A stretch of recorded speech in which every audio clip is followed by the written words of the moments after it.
just wanna walk with you, Lord. Walk with you and talk with you every day. All right, Shabbat Shalom. Today's date is October 7th. I want to say welcome to those out there in YouTube land.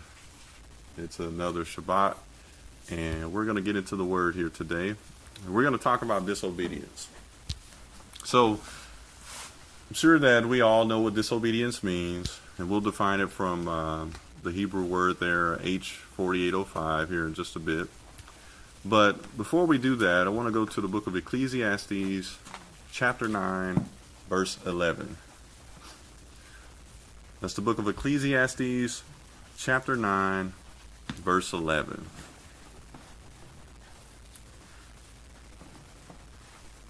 And it reads, and of course we know that Solomon was the one that wrote this book.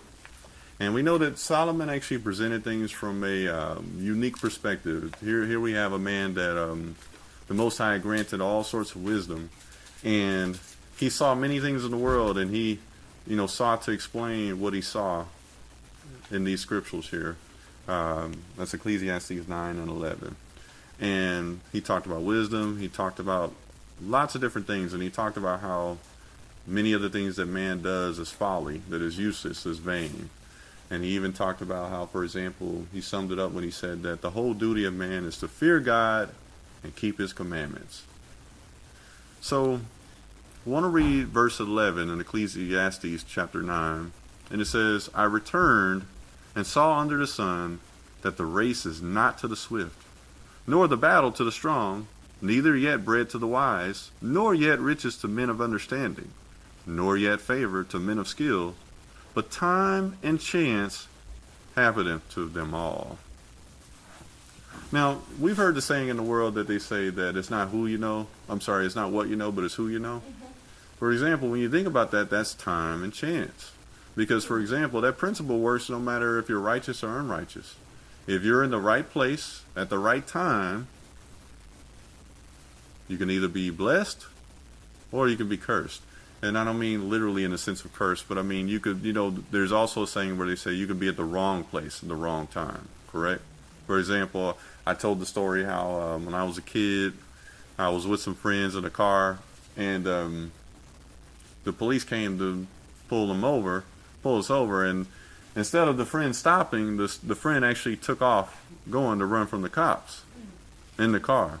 And I'm in the back seat of the car, and I'm thinking to myself, I cannot believe he's doing this. And I'm just like, stop the car. And I'm also thinking, my mom is going to beat the crap out of me when she has to come to the police station to get me. So they go on a police chase, and the police actually hem us in, right? 3 police cars. And at that point, they're coming, and that's the thing, I don't remember them actually having guns drawn, but they came and they were telling us to get out of the car. And I remember we got out of the car, and I remember the police officers started laughing, and they started joking around with each other, and they were just like saying, yep, you boys are sure going to jail today. And one officer, she pulled me to the side and she said, who are you? What's your name? Who are your people? I told her who my mom was, and she looked at me and she said, come on, I'm taking you home. She said, I know that your mother raised you better than this.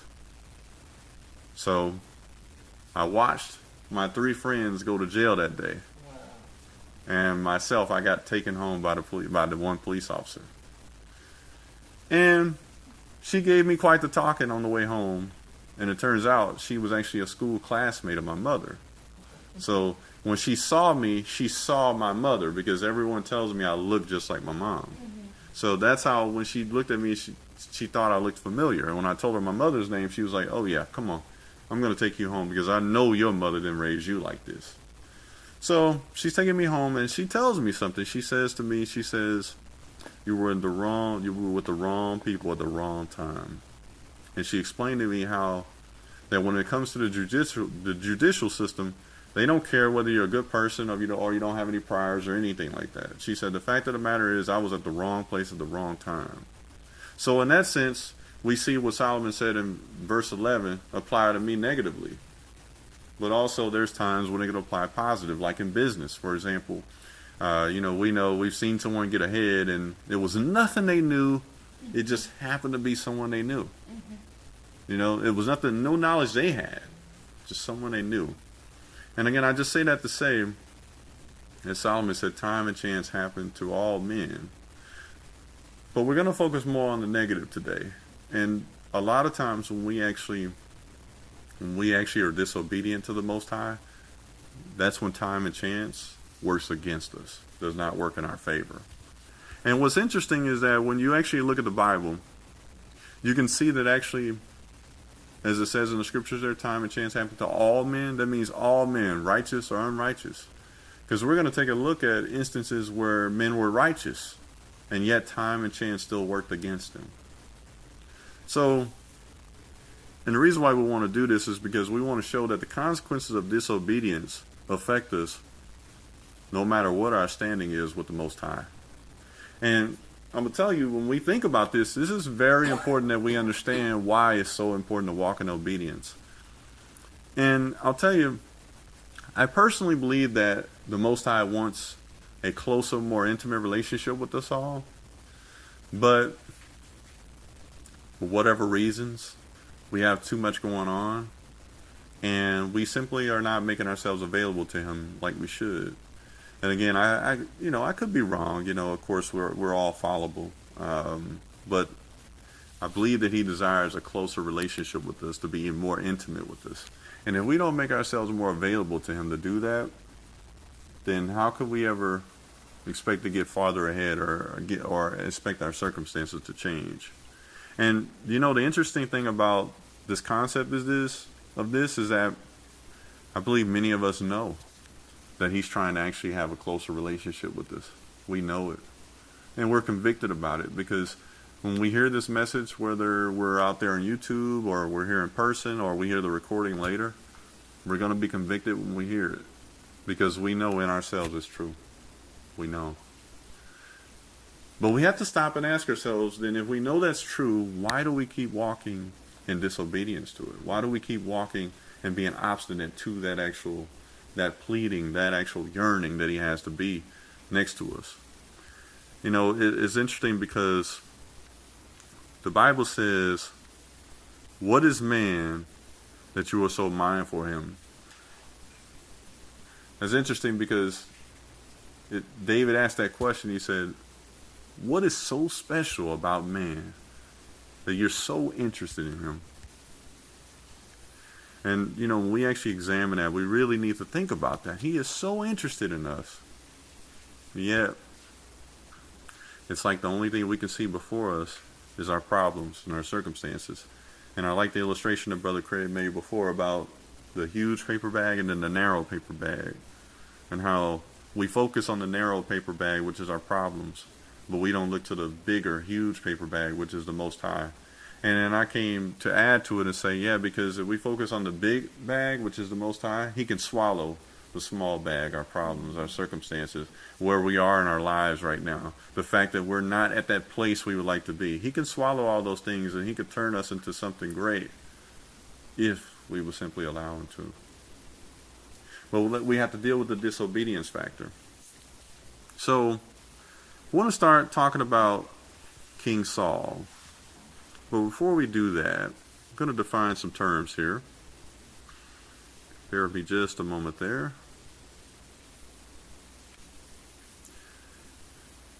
I'm going to define just a few terms here. And the first term we're going to define is the word rebellion. So when we look at that word, it comes from Hebrew 48:05. And we're going to also define it from the dictionary as well. But first we'll define it from the scriptures. And it just simply says rebellion, concretely bitter. All right? Something that's most rebellion, or most rebellious. Contumacy.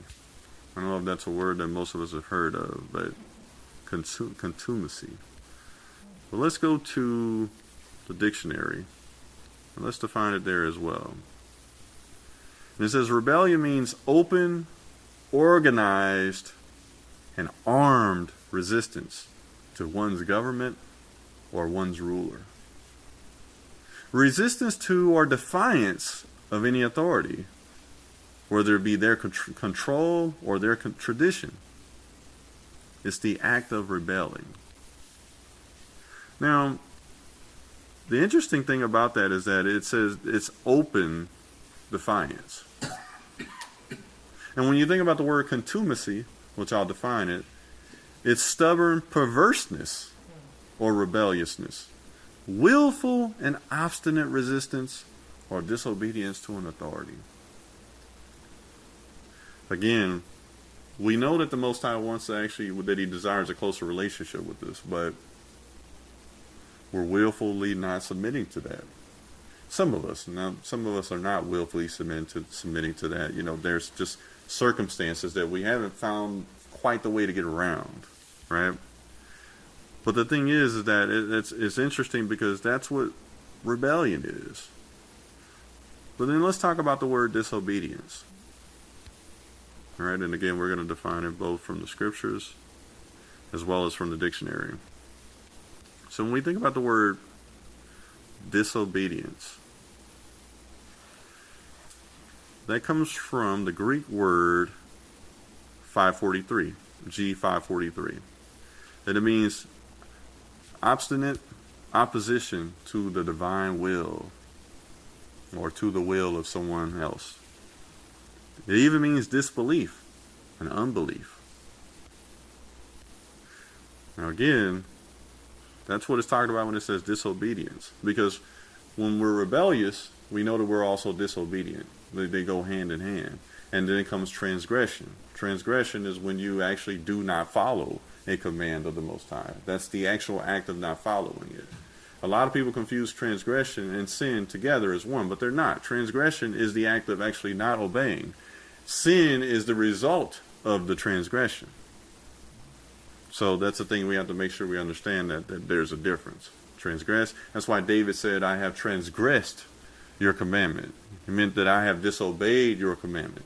And as a result, the result of him disobeying the Most High's commandment was what? Bathsheba having a child.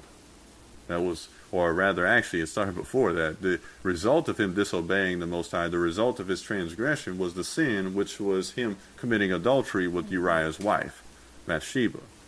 So again, there's a difference between the actual 2 points. So then when you look at disobedience from the dictionary, disobedience from the actual dictionary is the lack of obedience or the refusal to comply, to disregard. And even in the dictionary, it actually does say transgression. Again, these are these terms because, you know, what I find a lot of times is that we don't understand the power in words. And the Most High said in the Bible that the power of the tongue, the life and death is in the power of the tongue, correct? But, you know, a lot of times we don't really understand words. For example, the one that's most famous is the word understand, right? When we literally say, I understand you, we're saying I stand under you, or I stand under your authority, correct? So, you know, when people talk about being a sovereign citizen and these things like that, you know, they always say, I overstand you, and everything as a result, right? Because understanding the power of words. This is something that Brother Anthony and I have been talking about for a few weeks too, and he sent me a few videos because it's very interesting when you actually start to break down words. It's like we said, we were talking last week, and you know, when I said to Brother Craig, I said, you know, the name Davenport, you know, is a Jewish last name because when you break it down, it's Port of David, and we know that you know, different ones that are Jewish have names that sometimes appear anglicized. But even in the anglicized version of it, you can still see, like the name Johnson, son of John, you know, or Davidson, son of David. So, I mean, these are just, you know, the power words and everything, but I'm veering off point. Now, in contrast to disobedience, we have obedience, correct? So I'm going to define that as well. Bear with me just a moment here. Obedience. That's G5218, and it means compliance, submission. Obedience rendered to anyone's counsels, or obedience shown in observing the requirements that the Most High would put in place. Submission. And then, from the dictionary, I always like to do both. So when you think about obedience, the state or quality of being obedient, the act of practice or practice of obeying someone. So, let's take a look at one example. We're going to go and talk about the King Saul. We're going to go to the book of 1 Samuel, chapter 15. And keep in mind, time and chance happens to all men, right?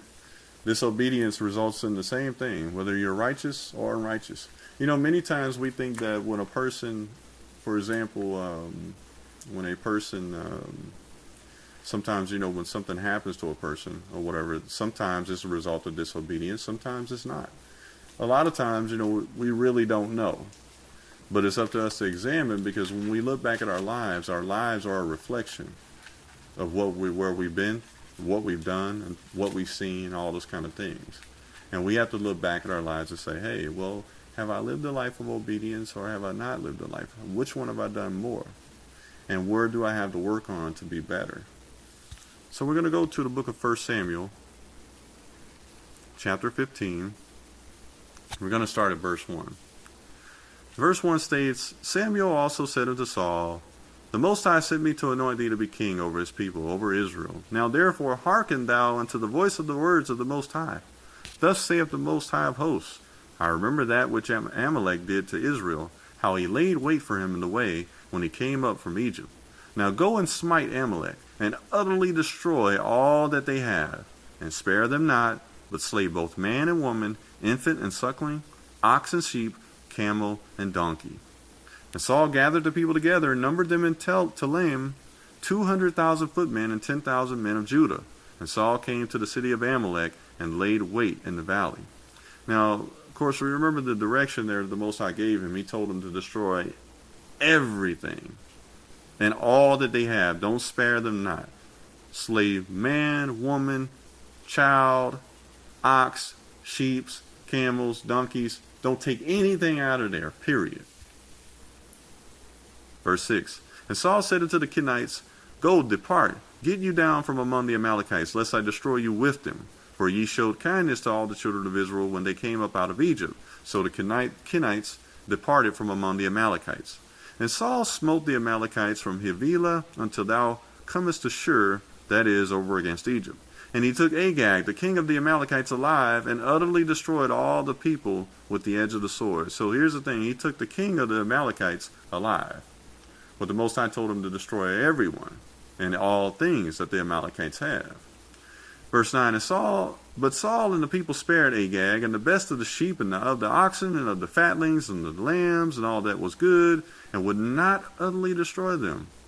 But everything that was vile and refused, that they destroyed utterly. So Saul went and basically did what? They took the spoils of war. Well, the Most High didn't ask him to take the spoils. Then came the word of the Most High unto Samuel, saying, It repenteth me that I have set up Saul to be king, for he has turned back from following me, and hath not performed my commandments. And it grieved Samuel, and he cried unto the Most High all night.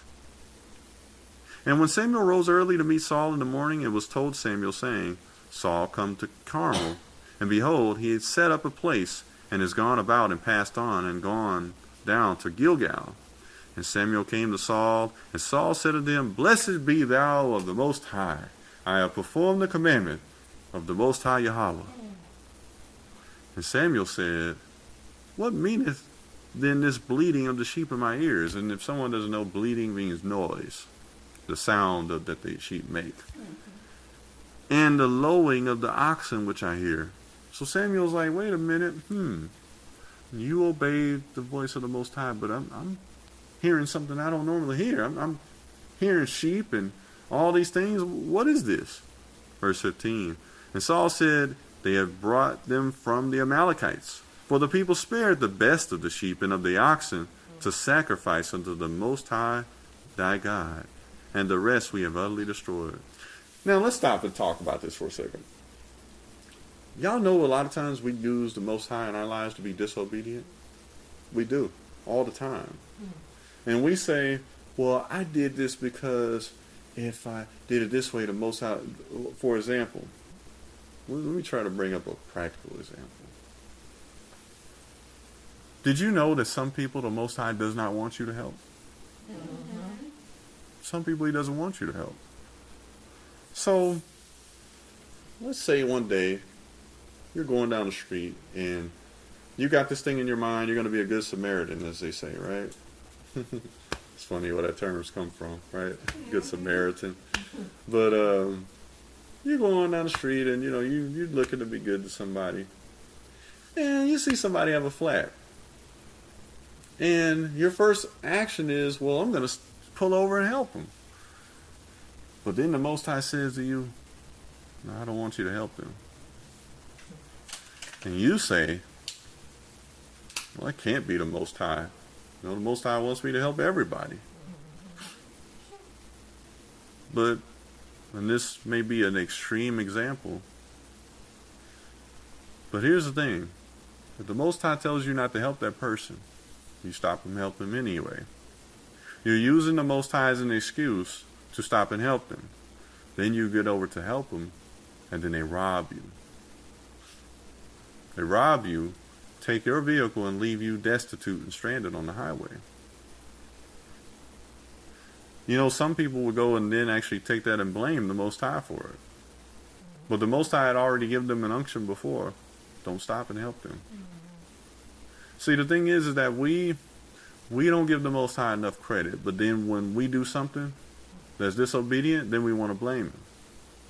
And this is one of those things that's kind of hard to accept sometimes, because sometimes we can have good intentions, but our intentions were all wrong. So we stop and help this person and we get robbed. Well, didn't the Most High said that he would always make us aware of Satan's devices? So the thing is, you can't tell me that the Most High wouldn't warn his people before they stop to help that person. And don't get me wrong, there are the circumstances where he tells us to help and we're too afraid to help because we're just like, oh, Father, they may rob me. Right? There are the other side of that. But we're talking about the disobedience part.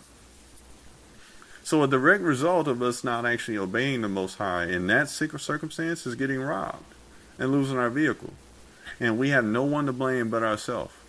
And guess what? It doesn't matter how righteous we were in our lifestyle or unrighteous. The same thing can happen no matter who you are. So when we look at Saul said, hey, we took the best of them and everything because we want to sacrifice them to the Most High thy God. And we just got rid of the ones that were not good enough to sacrifice. But let's be honest with ourselves here. Are we really here going to assume that Saul was really being truthful? Was he really actually going to sacrifice all those sheep to the Most High? I don't think so. No. There was something else involved in that. Because the thing is, the Most High told him, no, I want you to destroy everything. I don't want you to take anything from there. If the Most High wanted sacrifices, he would have already told him. And as a matter of fact, they knew the law. Saul knew the law of sacrifices. So they knew anytime they wanted to do a sacrifice, in Israel they had plenty of sheep and oxen to sacrifice. Why do you need to go to another nation that the Most High told you to slaughter everything there to actually take them away to sacrifice? See, we can tell by the way that the Most High responds. Saul really didn't have good intentions, but he used the Most High as an excuse for his actions. And y'all know that's what we do, right? We try to excuse our actions all the time. We really try to find any reason to excuse it. But the Most High doesn't allow us to get by with our excuses, does he? There's always consequences still to disobedience.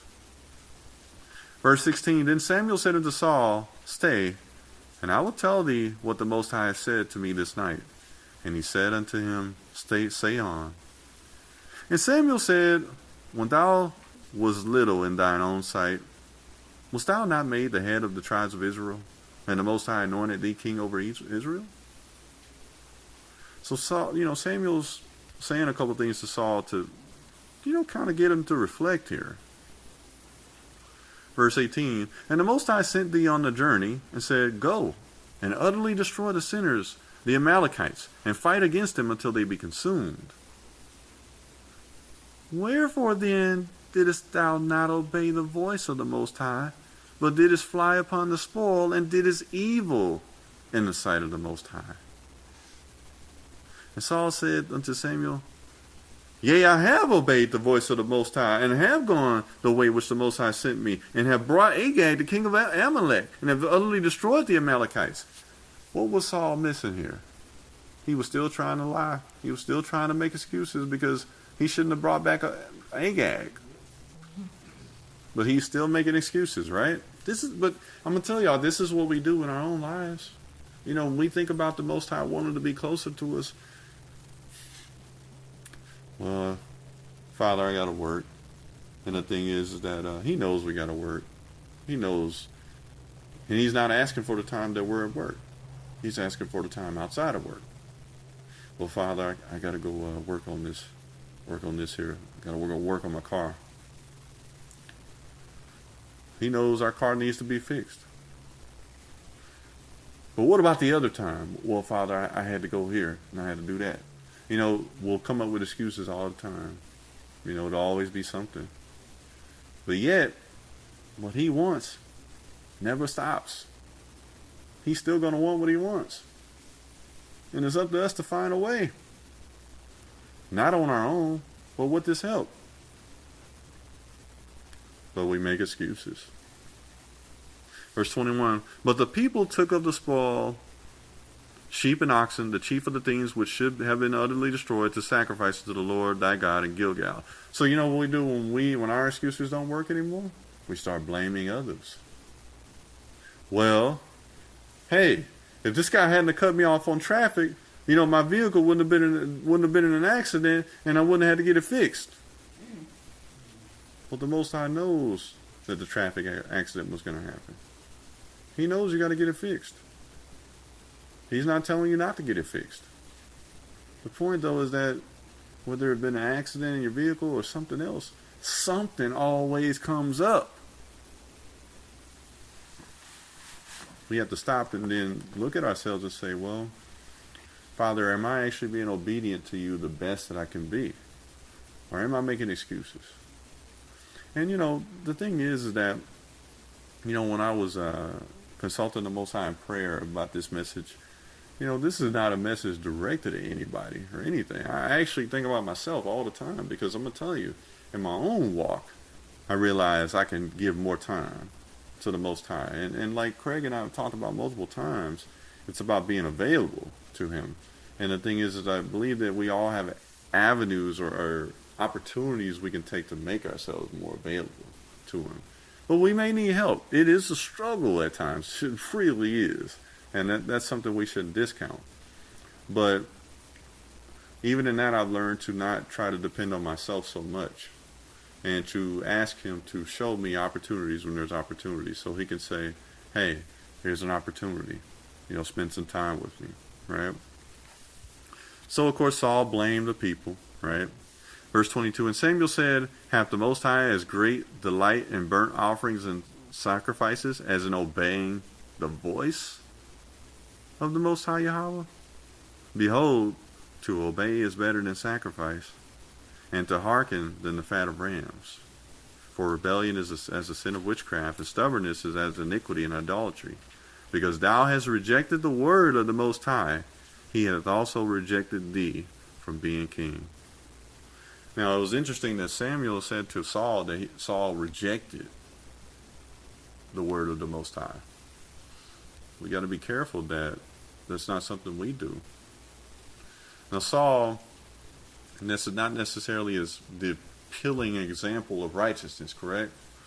So let me ask, does anyone remember the prophet in Judah that the Most High had talked to and told him when he's done, go a different way when he leaves? This man was righteous. Yet, we're going to see what happens to him. 1 Kings chapter 13.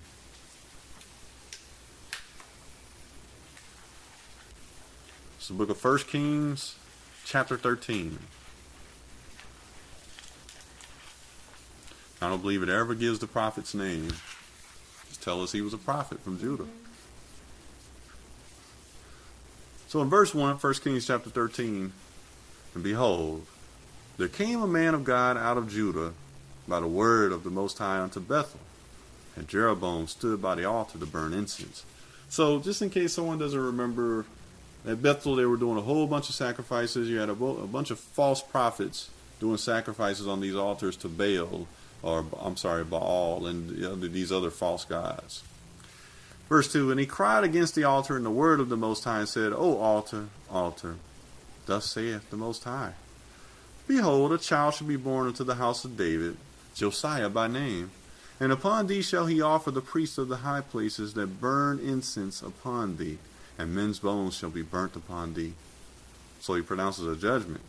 And he gave a sign the same day, saying, This is the sign which the Most High has spoken. Behold, the altar shall be rent, and the ashes that are upon it shall be poured out.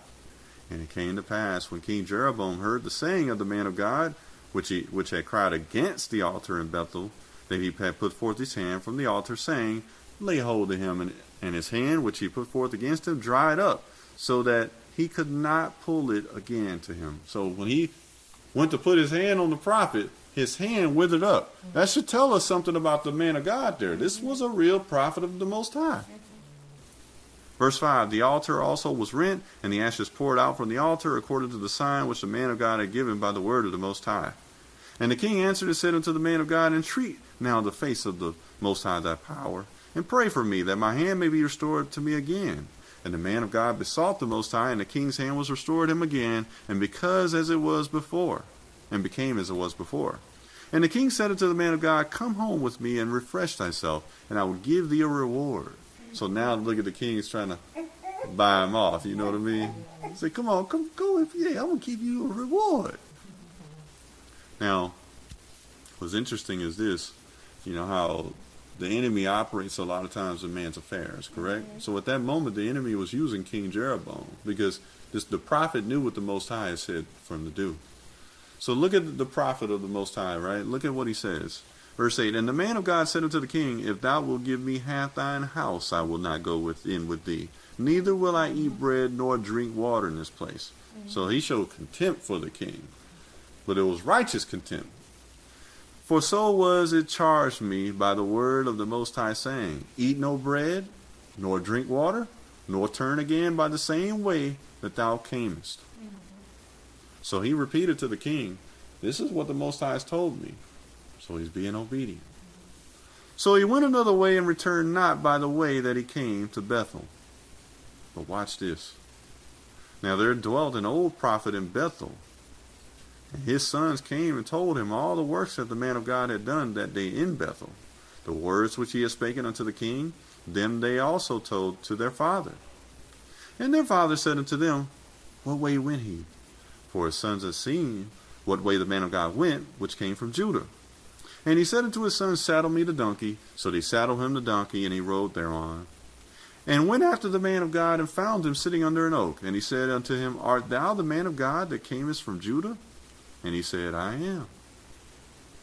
Then he said unto him, Come home with me, and eat bread. And he said, I may not return with thee, nor go in with thee, neither will I eat bread, nor drink water with thee in this place. For it was said to me by the word of the Most High, Thou shalt not eat no bread, nor drink water there, nor turn again to go by the way that thou camest. So he starts out. He's telling this old prophet that lived in Bethel what the Most High told him. Verse 18, he said unto him, I am a prophet also, as thou art. And an angel spake unto me by the word of the Most High, saying, Bring him back with thee unto thine house, that he may eat bread and drink water. But he lied unto him.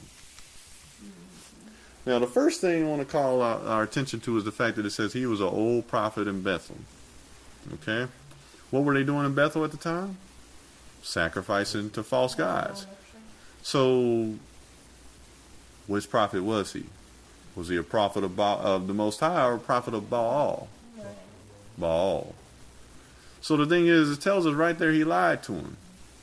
Now this prophet of the Most High just had told him what the Most High commanded him to do. Then this man told him, said, I am a prophet also, just like you. And he took his word for it. Doesn't the Bible tell us to test every word to see if it be true? See, because I'm going to tell you something. Somebody could read this example and say, man, when we get to read the judgment, what happened, the Most High was harsh.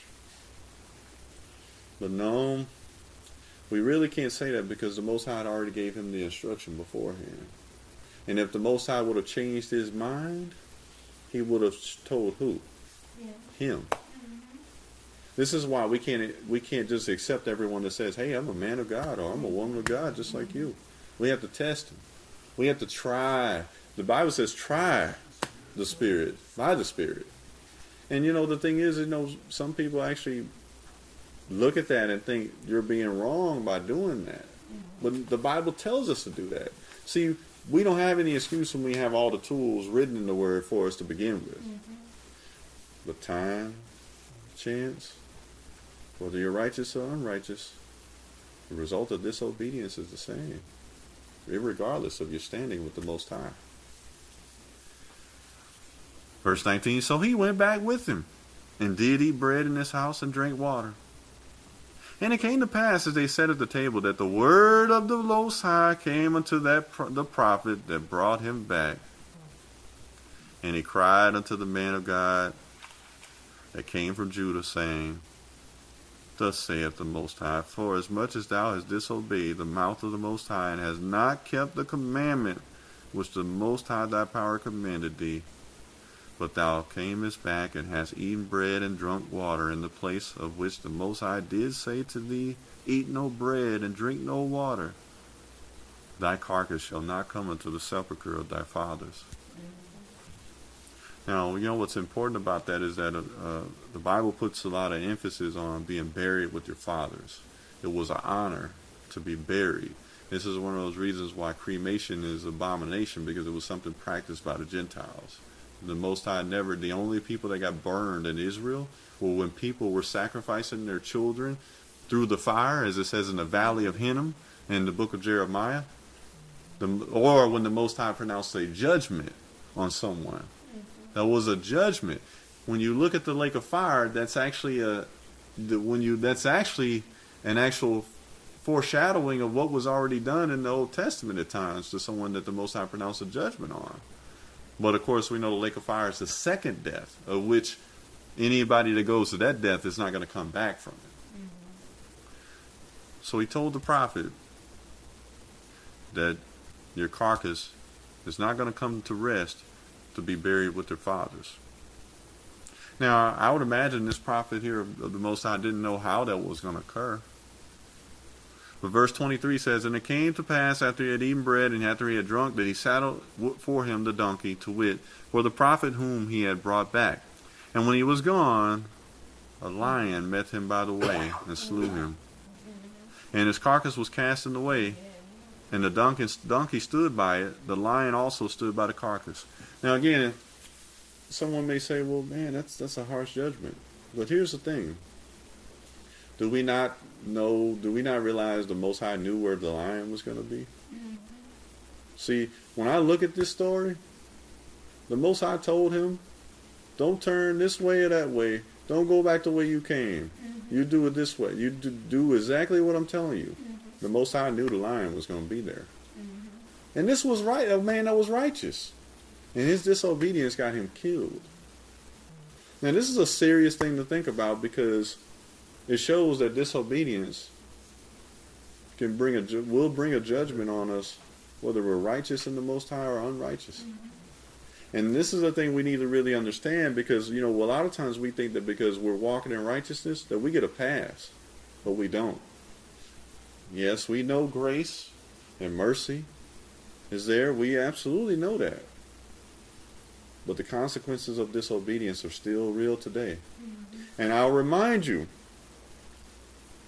in the book of John, I think it's 1 John, he says there is a sin that leads to death. He said, of those things I remind you, I say not to pray for those. That's in the New Testament. This man's direct disobedience led to his death by the lion. Verse 25, and behold, men passed by and saw the carcass cast in the way, and the lion standing by the carcass. And they came and told it to the city where the old prophet dwelt. And when the prophet that brought him back from the way heard thereof, he said, it is the man of God who was disobedient unto the word of the Most High. Even that old prophet from Bethel, as it called him, he knew. It was, and that's the interesting thing. I say to people all the time, the Most High can use anybody and anything to reveal something to you, even a small child. But he recognized, that's the old prophet that was this is the man of Judah, the prophet of Judah that was disobedient. He said, therefore the Most High hath delivered him to the lion, which hath torn him and slain him, according to the word of the Most High, which he spake unto him. And he spake to his son, saying, saddle me the donkey. And they saddled him. And they went and found the carcass cast in the way, and the donkey and the lion standing by the carcass. That's the thing, the lion and the donkey were still standing there. The lion didn't even eat him.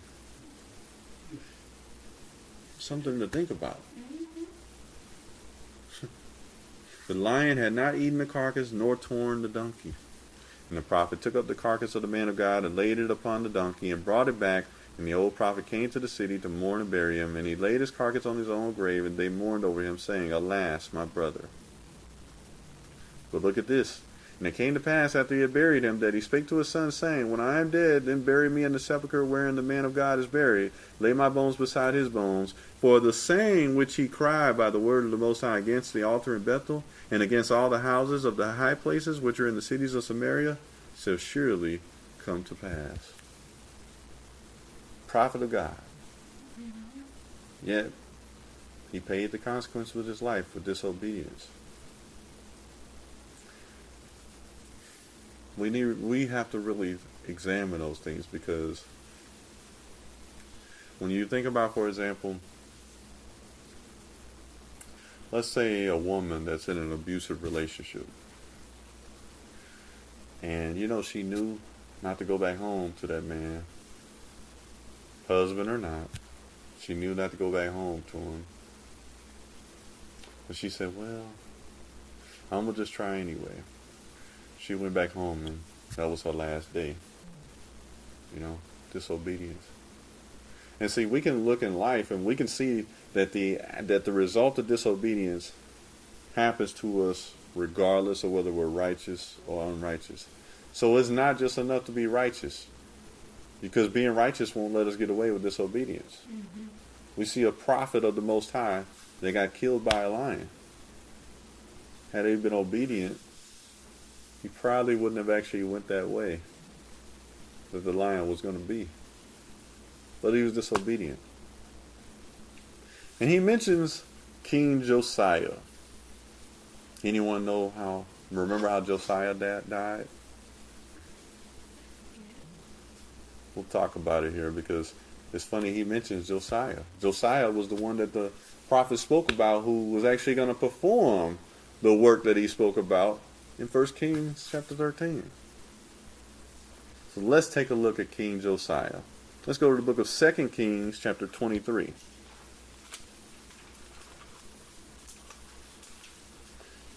That's the book of 2 Kings chapter 23. And we're going to start at verse 1. And we're going to read about King Josiah. So for those that don't remember, King Josiah was one of those righteous kings. Again, we're looking at a righteous king here, a righteous person, and an example. So verse 1, it says, and the king sent, and they gathered unto him all the elders of Judah and Jerusalem. And the king went up unto the house of the Most High, and all the men of Judah, and all the inhabitants of Jerusalem with him, and the priests, and the prophets, and all the people, both small and great. And he read in their ears all the words of the book of the covenant, which was found in the house of the Most High. And it's interesting that it says, which was found.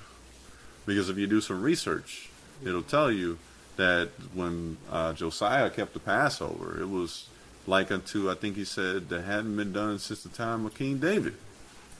I mean, seriously. That means our people went all these years without even keeping the Passover in the land of Israel. It's just an interesting side note, I thought, because it amazes me how our people were so close to the Most High, and they saw the miracles and things like that, right? And how I don't understand, like, how you can see these different miracles happen, rain and fire down from the skies, and you still you still jump back in disobedience. That's amazing to me, because a lot of us today, we would be thrilled to see it. Some of us would be afraid to see it. Because what does it do? It actually validates that he's real in the realest of ways. Verse 3, and the king stood by a pillar and made a covenant before the Most High to walk after the Most High and keep his commandments and his testimonies and his statutes with all their heart, all their soul, to perform the words of this covenant that were written in this book. And all the people stood to the covenant. Deuteronomy. And the king commanded Hilkiah, the high priest, and the priest of the second order, and the keepers of the door, to bring forth out of the temple of the Most High all the vessels that were made for Baal, and for the grove, and for all the hosts of heaven, and he burned them without, or outside Jerusalem, in the fields of Kidron, and carried the ashes of them unto where? Bethel. Going back to what the prophet in 1 Kings 13 said. And he put down the idolatrous priests, whom the kings of Judah had ordained to burn incense in the high places in the cities of Judah, and in the places round about Jerusalem, them also that burned incense unto Baal, to the sun, and to the moon, and to the planets, and to all the hosts of heaven. And he brought out of the grove from the house of the Most High, without Jerusalem, or outside Jerusalem, unto the brook Kidron, and burned it at the brook Kidron, and stamped it small to powder, and cast the powder thereof upon the graves of the children of the people. And he brake down the houses of the Sodomites that were by the house of the Most High, where the women wove hangings for the grove. Or robes. It says hangings, but it really was robes. They were making robes to the god Ashereth, which is where the name Easter comes from.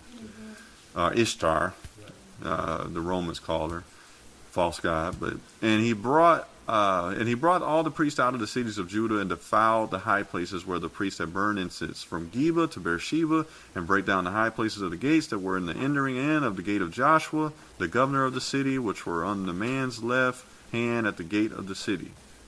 Nevertheless, the priests of the high places came not up to the altar of the Most High in Jerusalem, but they did eat of the unleavened bread among their brethren. And he defiled Topheth, which is in the valley of the children of Hinnom. Again, the Bible in the New Testament calls it Gehenna. When the Messiah says, "Fear the Most High, who was able to destroy both body and soul in hell," is mistranslated. Hell should be translated Gehenna there, because he was referring back to Gehenna, which was an archetype for the lake of fire. Again, that's a side note, but just giving you, it's interesting when you do. I did a whole study on the Valley of Hinnom. And it's interesting, if you know anything about the Valley of Hinnom, they always kept the place burning. Because what they did, the Israelites, see, it was looked at something it was looked upon negatively to not be buried with your fathers. So what they would do, they would take the bodies of the most vilest people and they would throw them in Gehenna as well. The people that they deemed were not worthy of a resurrection. Seriously, when you do the study on Gehenna, it's a very fascinating study, because when I did the study on Gehenna, I was fascinated now, because I got a greater understanding when the Messiah said that. You know what I mean? Because like, wow, he's actually giving them an illustration, an archetype to the future lake of fire, which is like Gehenna. Again, side note there, and he defiled Topheth, which is in the valley of the children of Hinnom, that no man might make his sons or his daughter pass through the fire to Molech, same as Moloch. And he took away the horses that the kings of Judah had given to the sun at the inner end of the house of the Most High, by the chamber of Nathan-Melech, the chamberlain, which was in the suburbs, and burned the chariots of the sun with fire. Another interesting thing is that when you look at names in the Bible, they actually, a lot of times the kings took on names of the false gods that they worshipped. For example, Nebuchadnezzar, the god that he worshipped was Nabu.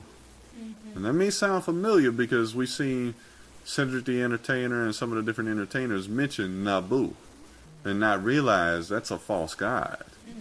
That's why Nebuchadnezzar, his name was Nebuchadnezzar, after that false god. It actually meant one who, either one who worships Nabu or one who is a warrior of Nabu. Again, fascinating thing, but I can't help it. I break down words and names. That's just in me to do it, you know.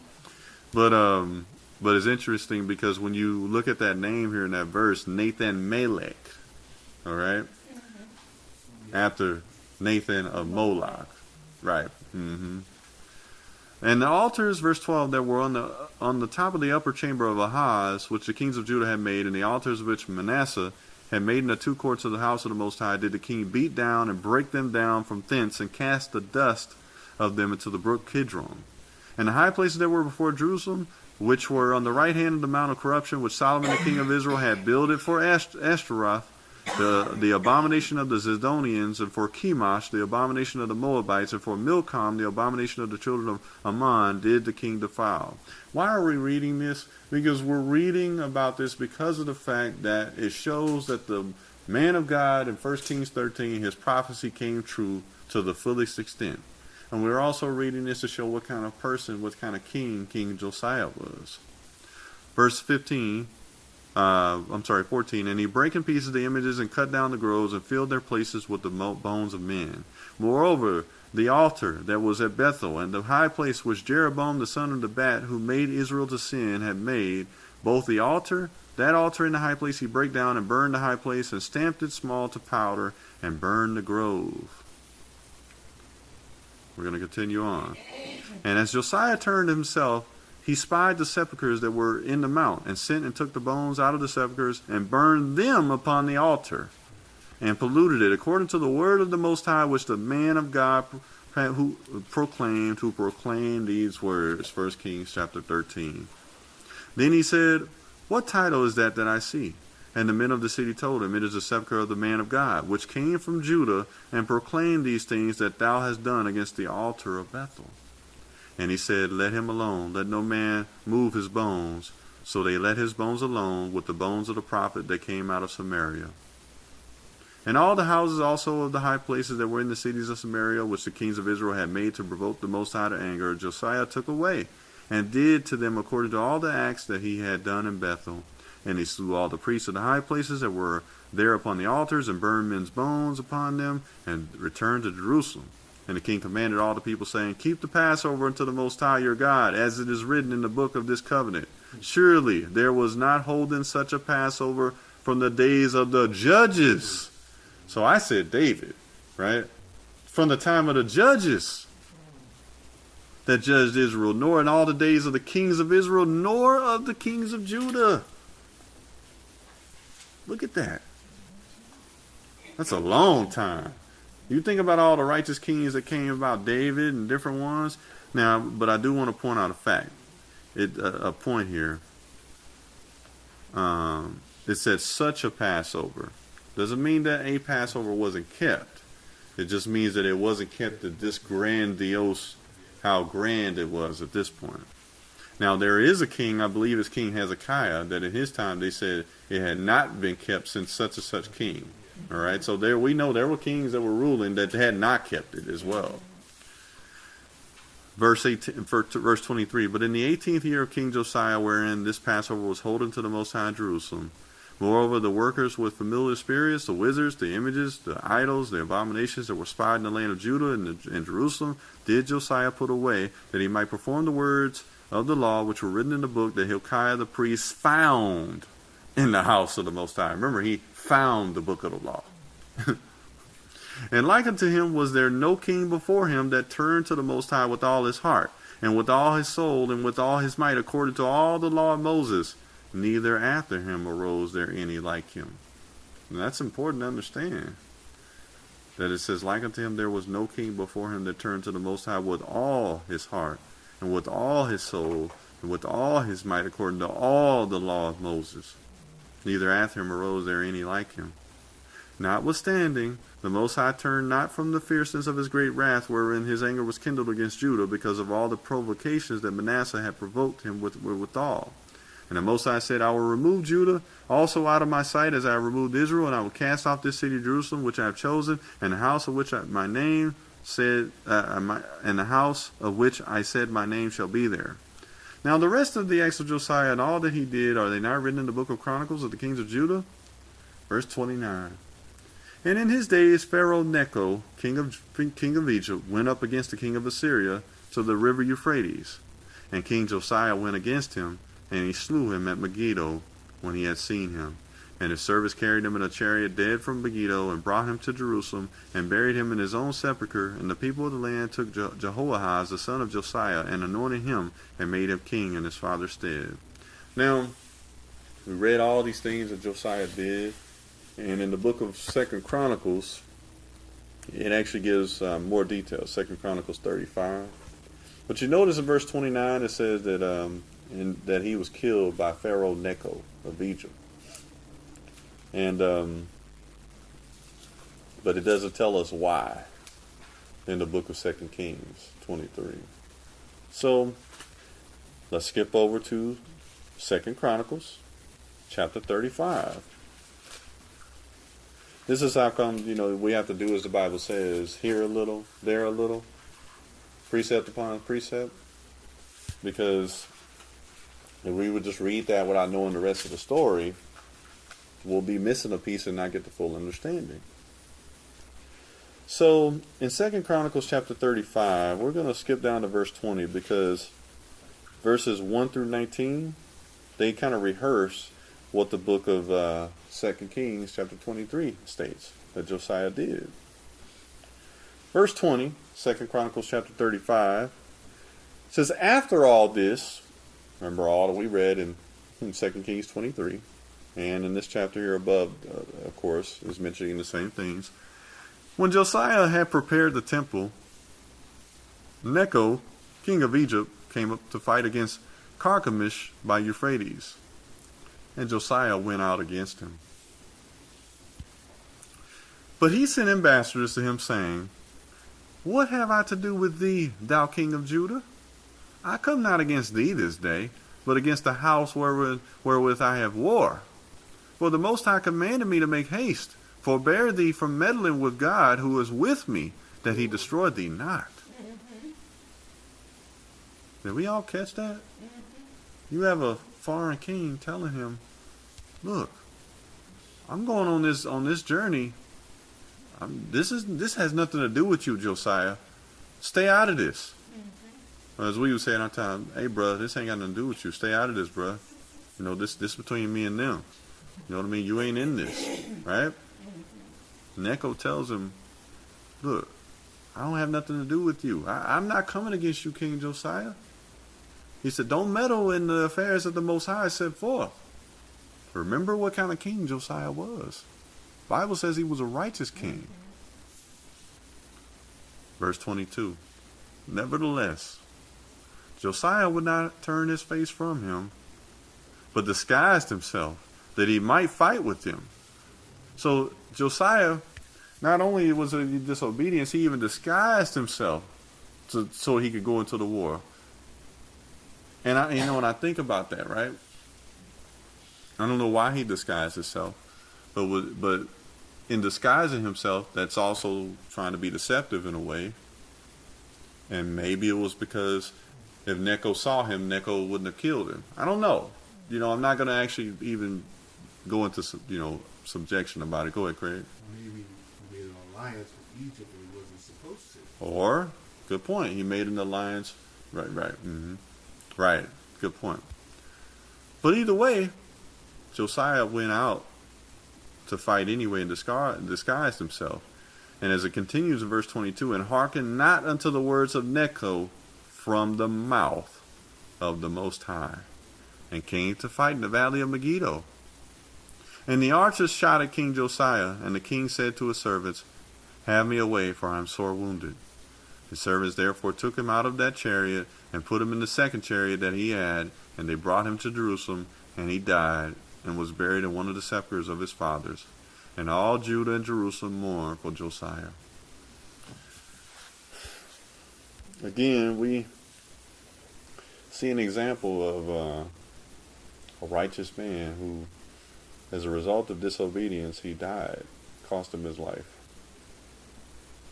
And again, we've talked about three scenarios. Saul, the prophet from Judah, and King Josiah.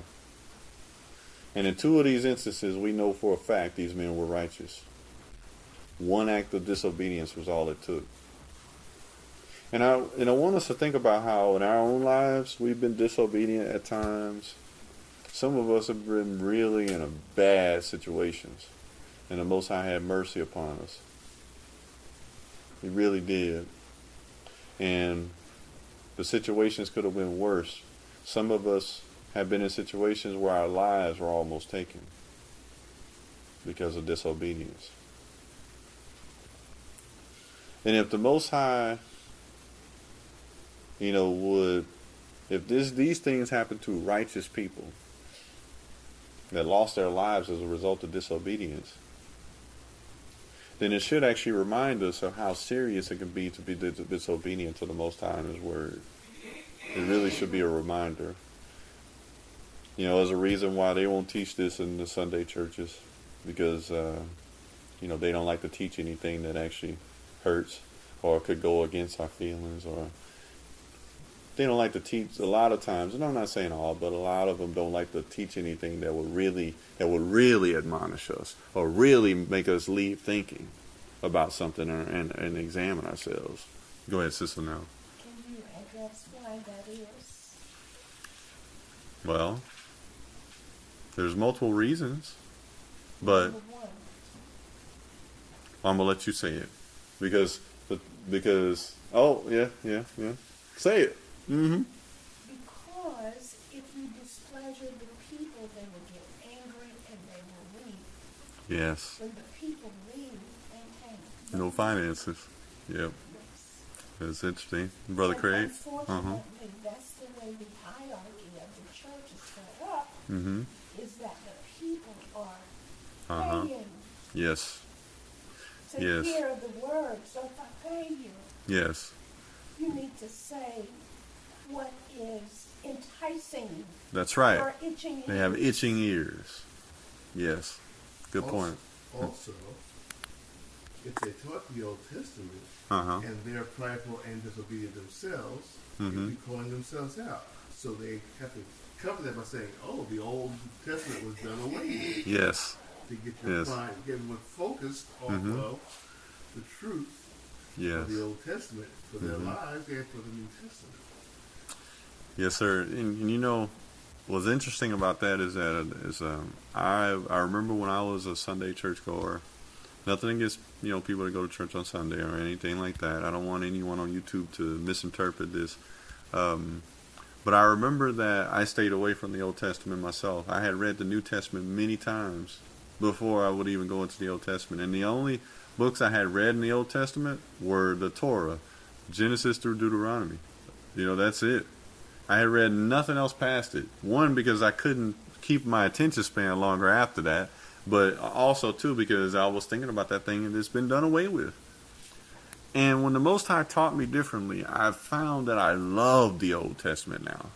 To the point, honestly, that I actually need to go back and be reading the New Testament again. That's how much I love the Old Testament now, because the Old Testament shows His way.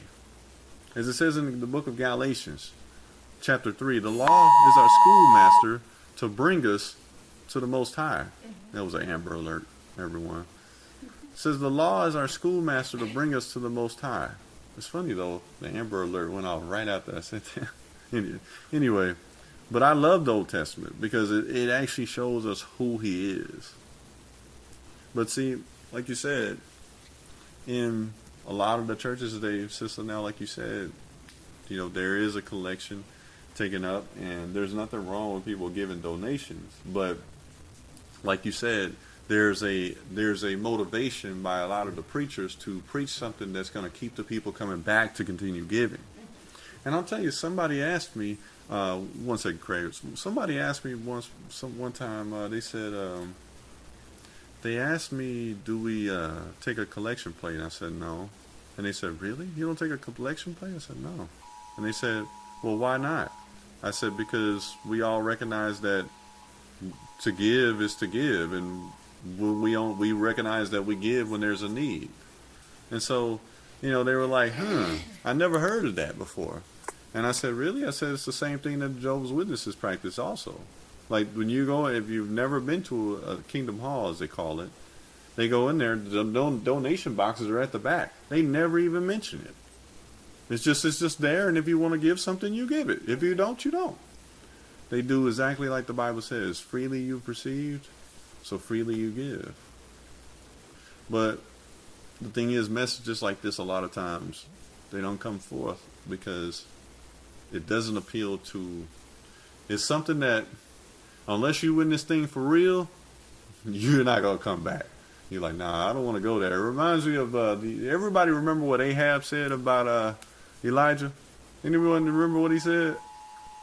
He said to somebody when they was going to call Elijah, he said, no, don't call him. He said he never prophesies nothing good. That's what Ahab said. He actually said he never prophesies anything good. I think it was Ahab. If it wasn't Ahab, it was Ahaz. Okay? But that just goes to show, like you said, Sister Nell, they don't want to hear that stuff. Go ahead, Brother Craig. What I was going to say is, from my experience, Mm-hmm. the pastors want to bring conviction to them and not to Yah. Yes. Yeah. So Yes. So that they'll come back to their church Yes. and really not come back to him. Mm-hmm. That's right. That's a good point, because why? They are heaping men unto themselves instead of actually. The Bible says that if Christ be magnified, He'll draw all men to Himself, and that's what we have to do, and that's what we always try to do here, whether we're 10 people or 20 people or 5 people. That's what we want to do. Always bring it back to the Messiah, because He's our Savior. A man can't save us, but He can. The Messiah Himself has done the work. But go ahead. Mm-hmm. No, I was going to ask you a question about this. Oh, Do you is it- feel the needing to stop and pray Mhm. for Cheryl Matthews? not yet, no. But we will. So when we look at disobedience, we have to examine it on all sides, and we have to remember, even in the example of the prophet, he was listening to another man that actually said he was a prophet of the Most High, but the Bible says he lied. So even like, for example, we're among each other, or we're among people that say that they're men or women of God, we have to really examine things. And if we know that the Most High has given us an edict or a commandment or a direction already, then we have to ask the Most High in prayer, is what this person saying, is it true, or is it something that lines up with what you've already given me? So I want to go to one last scripture here, the book of Ephesians chapter 5. It's going to be the book of Ephesians chapter 5. And we're going to read verses 6 and 7. Because, when we leave here today, let us all make sure we examine ourselves and make sure we're being obedient as possible to the Father. Not only that, we have to examine to make sure that whether there are influences or any type of circumstances or something that we're involved in that's actually causing us or aiding us to not be obedient to the Father as well. We have to examine those things in our life. We have to examine the people in our life. We have to examine the circumstances in our lives. So Ephesians chapter 5, verse 6 says, "Let no man deceive you with vain words, for because of these things cometh the wrath of the Most High upon the children of disobedience. Be not ye therefore partakers with them." So again, strong words there by Paul. The wrath of disobedience, the wrath of the Most High is going to be upon us when we're disobedient, righteous or unrighteous. And let us not be deceived by men who claim to be this or that, or whatever they may be, men of God, women of God. Let us make sure we examine things and make sure that we stay in communion with the Most High. If we're in communion with the Most High, He'll give us direction for our lives and where we need to go and what we need to do. He'll also give us the correct timing with it. We don't want to be like righteous Josiah, the righteous man of God who was a prophet from Judah, and have an act of disobedience that ends our life or puts us in a very bad situation. So let us reflect upon that and make sure we're doing everything we can to remain obedient to the Father. And with that, I'm going to say Shabbat Shalom.